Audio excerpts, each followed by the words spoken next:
ലോകത്തിലെ ഏറ്റവും വേഗത്തിൽ വളരുന്ന സമ്പദ് വ്യവസ്ഥ ഏതാണെന്നറിയോ? അത് നമ്മുടെ ഇന്ത്യയാണ്.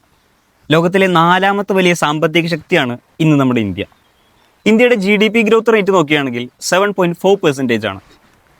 ആഗോളതലത്തിൽ രാജ്യങ്ങളുടെ GDP ഗ്രോത്ത് റേറ്റ് നിർണ്ണയിച്ചാണ് ഗ്ലോബൽ എക്കണോമിക് റാങ്കിംഗ് നിർണ്ണയിക്കുന്നത്.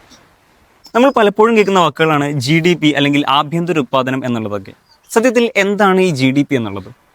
ഒരു രാജ്യത്ത് ഉത്പാദിപ്പിക്കപ്പെടുന്ന മൊത്തം സാധനങ്ങളുടെയും സേവനത്തിൻ്റെയും മൂല്യത്തെയാണ് ഇത് കണക്കാക്കുന്നത്.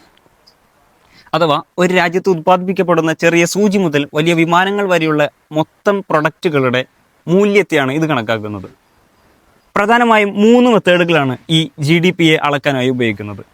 ഒന്നാമത്തേതായി പ്രൊഡക്ഷൻ മെത്തേഡ്, അഥവാ രാജ്യത്തെ മൊത്തം ഉത്പാദിപ്പിക്കപ്പെടുന്ന സാധനങ്ങളുടെയും സേവനങ്ങളുടെയും മൂല്യത്തെയാണ് ഇത് കണക്കാക്കുന്നത്.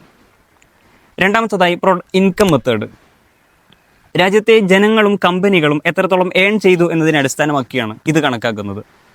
മൂന്നാമത്തേതായി എക്സ്പെൻഡിച്ചർ മെത്തേഡ്, രാജ്യത്തെ ജനങ്ങളും സർക്കാരും എത്രത്തോളം ചിലവിടുന്നു എന്നതിനെ അടിസ്ഥാനമാക്കിയാണ് ഇത് കണക്കാക്കുന്നത്. ഇനി GDP എന്ന് കേൾക്കുമ്പോൾ ശങ്കിച്ച് നിൽക്കേണ്ടതില്ല, കാര്യം വളരെ സിമ്പിളാണ്.